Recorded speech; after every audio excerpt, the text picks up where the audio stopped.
Assalamu alaikum, myself Mohammad Rehan Samejo and this is KitKain School Sakhar. Today we are going to discuss chapter number 1 Fundamentals of Chemistry of class 9th Chemistry, जिसमें हम topic पढ़ेंगे 1.7 chemical calculations, जिसमें हम cover करेंगे mole mass calculation, mole particle calculation और इसके अलावा mole volume calculation को भी। This lecture is lectured by Mohammad Rehan Samejo. सबसे पहले आपका ये 2 या 3 चीज़ें अमूमन आपकी क्लियर होनी चाहिए केमिकल कैलकुलेशंस को समझने के लिए। सबसे पहले आपका मास का कॉन्सेप्ट क्लियर होना चाहिए कि मास दरअसल क्या होता है। सेकेंडली आपको मोल के बारे में मालूमात होनी चाहिए। सबसे पहले हम क्या करेंगे, चाहे हम मोल मास कैलकुलेट करना चाह रहे हैं या मोल पार्टिकल कैलकुलेट करना चाह रहे हैं या मोल वॉल्यूम कैलकुलेट करना चाह रहे हैं, इसके लिए आपके पास मोल्स का होना ज़रूरी है। आपको सबसे पहले मोल्स फाइंड करना ज़रूरी है। आप पहले से ही मोल्स मालूम कर चुके हों। Calculate the mole. मोल्स को किस तरीके से हम निकाल सकते हैं, अगर हमें किसी भी मैटर का चाहे वो एलिमेंट की शक्ल में, मॉलिक्यूल या फिर मिक्सचर या फिर कंपाउंड की शक्ल में, उस मैटर के हमें नंबर ऑफ़ मोल्स को फाइंड करना है। नंबर ऑफ़ मोल्स को फाइंड करने के लिए हमारे पास जो फार्मूला है, given mass of substance and molar mass of substance. मतलब ये है कि आपको एक मिकदार दी जाएगी कि मिसाल के तौर पे मैं आपको कहता हूँ कि हमारे पास 8.5 या ऐसे समझिए कि हमारे पास जो है 46 ग्राम मौजूद है।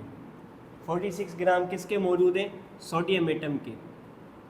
ठीक है, 46 ग्राम हमारे पास सोडियम एटम के मौजूद हैं और मैं अब आपसे पूछ रहा हूँ कि बताइए कि ये कितने मोल बनते हैं। तो अब ये जो 46 ग्राम मैंने आपको दिया है, ये हमारा कहलाएगा given mass of a substance. तो गिवन मास कितना है हमारे पास? 46 है। मोलर मास कितना होता है इस सोडियम का? यानी कि मोलर मास का मतलब ये है कि जो एक सोडियम का एटम होता है, इसका जो मास है वो कितना है, उसका मोलर मास कितना है। तो उसका जो मोलर मास है, जैसे कि सोडियम का एटॉमिक नंबर 11 है और इसका एटॉमिक मास 23 है, तो 23 यहाँ पर इसका मोलर मास कहलाएगा, यानी कि molar mass of a substance. और गिवन मास सब्सटेंस कहते हैं चीज़ को। अब हमारे पास इस वक्त चीज़ कौन सी है? सोडियम है। तो सोडियम हमारे क्या है? गिवन चीज़ है, यानी कि गिवन मास दिया गया है सब्सटेंस का, जो कि 46 है, और मोलर मास क्या है सब्सटेंस का? वो 23। इसको हम जब हल करते हैं तो हमें आंसर मिलता है 2, यानी कि हमारे पास जो 46 ग्राम मौजूद है ना सोडियम के, वो दरअसल 2 मोल्स बनते हैं। इस तरीके से हम नंबर ऑफ़ मोल्स को फाइंड करना, जैसे ही नंबर ऑफ़ मोल्स हमें पता चल जाते हैं, हमारे लिए कैलकुलेशंस बहुत ही आसान हो जाती हैं। जैसे कि हमारे पास सबसे पहले मोल मास कैलकुलेशन, आप इसी फार्मूले को रीअरेंज करके इसकी रिक्वायरमेंट को पूरा कर सकते हैं। पहले तो हेडिंग को समझिए, हेडिंग क्या कह रही है। मोल मास कैलकुलेशन, यानी कि आपने मोल को इस्तेमाल करके मास को कैलकुलेट करना है, यानी कि मास को निकालना है। कोई भी आपके पास सब्सटेंस दिया जाएगा, मिसाल के तौर पे वही ये जो अभी मैंने आपके सामने किया था रफ, इसको ही हमने जो है एग्जाम्पल के तौर पर इस्तेमाल कर लेते हैं। मिसाल के तौर पे हमारे पास मोल मास कैलकुलेशन करना ज़रूरी है, इसके लिए हमारे पास फार्मूला होना चाहिए। तो मोल मास कैलकुलेशन का मकसद ये है कि बताइए आपके पास नंबर ऑफ मोल्स होंगे और आपके पास मोलर मास होगा, या मोलर मास नहीं भी हो सकता है, वो आपको याद करना पड़ेगा। इन दोनों को इस्तेमाल करके आपने मटेरियल का कितना ग्राम बनेगा वो बताना है। दोबारा से बताता हूँ, मोल मास कैलकुलेशन के अंदर आपको दरअसल बताना होता है, आपको नंबर ऑफ़ मोल्स दिए जाते हैं और सब्सटेंस के बारे में बताया जाता है, यानी चीज़ के बारे में बताया जाता है। वो आपका एटम भी हो सकता है, कंपाउंड भी हो सकता है, या फिर मॉलिक्यूल भी हो सकता है। ये आपको गाइड कर दिया जाएगा और फिर जो है आपने उसके नंबर ऑफ़ ग्राम्स कैलकुलेट करने होते हैं, जिससे हम कहते हैं मोल मास कैलकुलेशन। तो इसी फार्मूले को रीअरेंज करके हम मोल मास कैलकुलेशन के लिए फार्मूला निकालेंगे। तो हमें इसके अंदर ये पूछा जा रहा है कि भाई आपने ना किसी भी सब्सटेंस का जो भी हमसे पूछा जाएगा उसका हमें क्या करना है, मास फाइंड करके देना है, या फिर नंबर ऑफ़ ग्राम्स बताने होंगे कि कितने होंगे। तो ये कुछ इस तरीके से फार्मूला बन जाएगा मोल मास कैलकुलेशन के लिए। Given mass of a substance, given mass of a substance, given mass of substance बराबर होगा, किसके बराबर होगा? ये यहीं का यहीं रहेगा, ये डिनोमिनेटर में है, डिवीजन में है, तो इक्वल टू की जैसे दूसरी साइड पे जाएगा तो ये मल्टीप्लाई हो जाएगा। तो नंबर ऑफ मोल्स, इसको मैं शॉर्टकट करके लिख रहा हूँ, नंबर ऑफ मोल्स ये क्या होंगे, मल्टीप्लाई होंगे। मल्टीप्लाई किसके साथ होंगे, molar mass of a substance, नीचे लिख रहा हूँ, molar mass of a substance. Molar mass किसे कहते हैं, मोलर मास कहते हैं ये लाइक आपके पीरियोडिक टेबल में जो 118 एलिमेंट के एटम जो लिखे हुए हैं, इनके अगर जो एटॉमिक मासेस आपने फाइंड कर लिए वो जो है इसके कहलाएंगे मोलर मास। इसी तरीके से कंपाउंड अगर कोई आपके पास मौजूद है और उसका आपको मास पता है, वो आपका मोलर मास कहलाएगा। मॉलिक्यूल आपके पास मौजूद है और उसका मास भी आपके पास अवेलेबल है, वो उसका मोलर मास कहलाएगा। ठीक है, तो इस तरीके से मोल मास कैलकुलेशन हम कैलकुलेट कर सकते हैं इस फार्मूले को इस्तेमाल करके।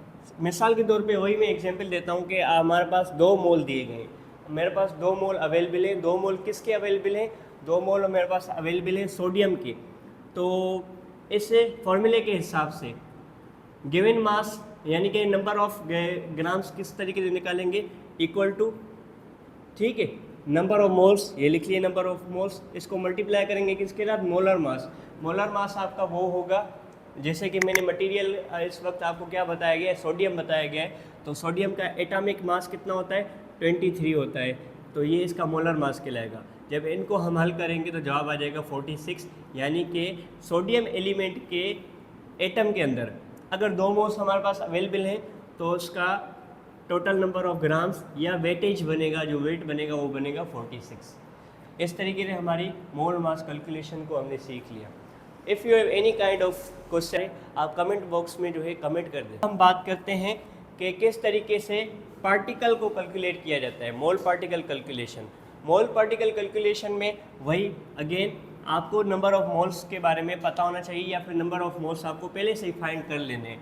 फिर पार्टिकल कैलकुलेशन, पार्टिकल कैलकुलेशन का मतलब ये है कि आपको कोई भी सब्सटेंस का ग्राम में जो है वेटेज दिया जाएगा और पूछा जाएगा कि फ़िलहाल आपके पास नंबर ऑफ ग्राम्स मौजूद हैं किसी भी चीज़ के, वो सोना हो सकता है, चांदी, कॉपर, कुछ भी, आपको उसके कुछ ग्राम्स दे दिए जाएंगे और पूछा जाएगा कि बताइए इसके अंदर नंबर ऑफ पार्टिकल्स कितने होंगे। तो उसको फाइंड करने के लिए जैसे कि इसकी डेफिनेशन में भी आप देख सकते हैं, कैलकुलेट नंबर ऑफ मोल्स। सबसे पहले तो हमें नंबर ऑफ मोल्स को निकालना है, फाइंड करना है, जो कि इस फार्मूले के ज़रिए से हम निकाल सकते हैं। Number of moles given mass of a substance, यानी कि जितना आपको ग्राम दिया जाएगा, और मोलर मास यानी कि जो एक्चुअल उसका मास होगा, चाहे वो एटम है या मॉलिक्यूल है या फिर कंपाउंड है।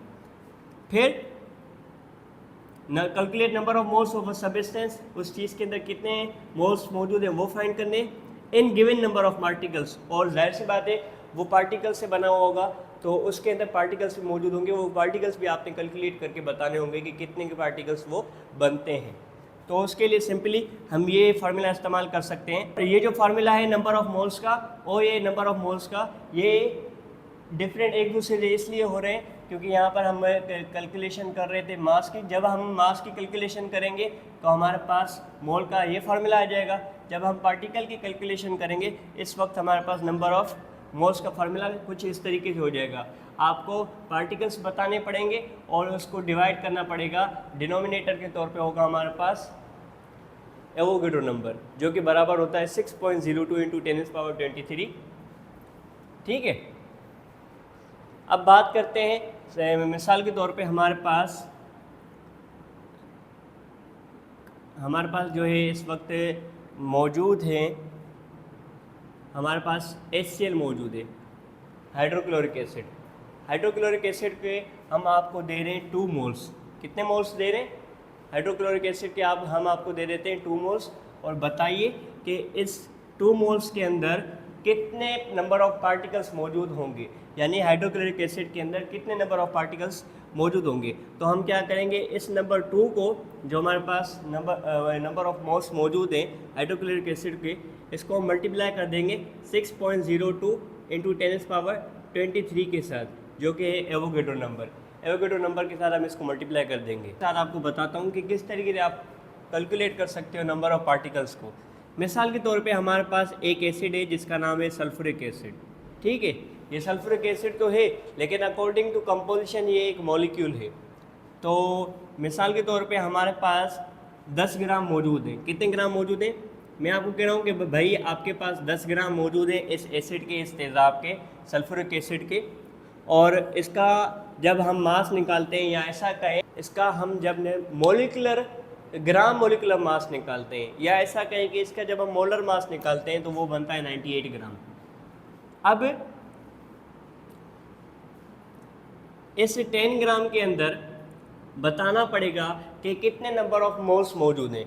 जैसे कि हमें पता है कि फार्मूला क्या है, number of moles. Number of moles के ज़रिए से नंबर ऑफ मोल्स हमें जो है फाइंड करने। तो हमारे पास इस वक्त ग्राम कितने मौजूद है, गिवन मास कितना है, 10 ग्राम मौजूद है, मोलर मास कितना है, 98 है।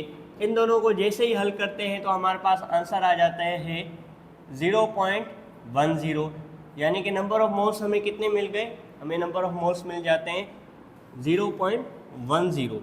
अब इस मोल को इस्तेमाल करके हम नंबर ऑफ पार्टिकल्स बताएंगे कि भाई 10 ग्राम के अंदर सल्फ्यूरिक एसिड जो था, ये रहा सल्फ्यूरिक एसिड, इस सल्फ्यूरिक एसिड या फिर इस तेज़ाब के 10 ग्राम के अंदर कितने नंबर ऑफ पार्टिकल्स मौजूद हैं।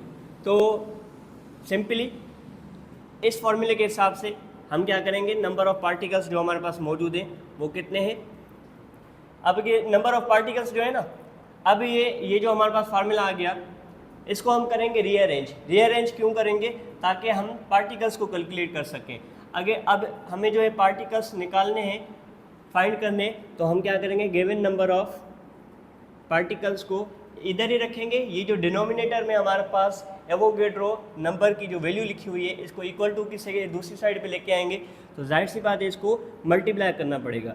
गिवन नंबर ऑफ पार्टिकल्स वैसा का वैसा लिखेंगे, ये बराबर होगा, इक्वल टू होगा किसके, नंबर ऑफ मोल्स के, जैसे कि हमने यहाँ पे किया था मोल पर मास कैलकुलेशन के अंदर किया था। Number of moles multiply by, ये याद रखिएगा, चाहे मोल मास कैलकुलेशन हो या फिर मोल पार्टिकल कैलकुलेशन हो, नंबर ऑफ मोल्स को मल्टीप्लाई करना होता है। इसमें भी हम नंबर ऑफ मोल्स को मल्टीप्लाई कर रहे थे, इसमें भी नंबर ऑफ मोल्स को मल्टीप्लाई करेंगे। यहाँ पर जो है हम नंबर ऑफ मोल्स को मल्टीप्लाई कर रहे थे उसके मोलर मास के साथ, और यहाँ पर हम जो है मल्टीप्लाई करेंगे एवोगैड्रो नंबर के साथ। यही डिफरेंस है।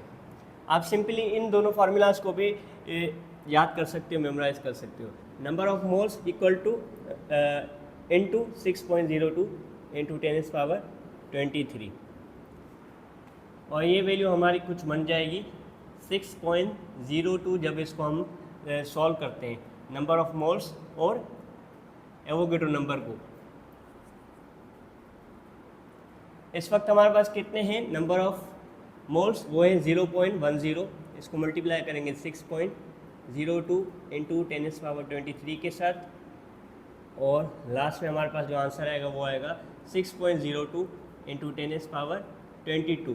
ये 22 क्यों आया यहाँ पर 23 है, क्योंकि जब हम साइंटिफिक नोटेशन के हिसाब से उसका पॉइंट आगे पीछे करते हैं, देन हमारे पास आंसर जो है इसका एक जो एक्सपोनेंट जो है कम हो जाता है, क्योंकि हम पॉजिटिव साइड की तरफ जा रहे होते हैं।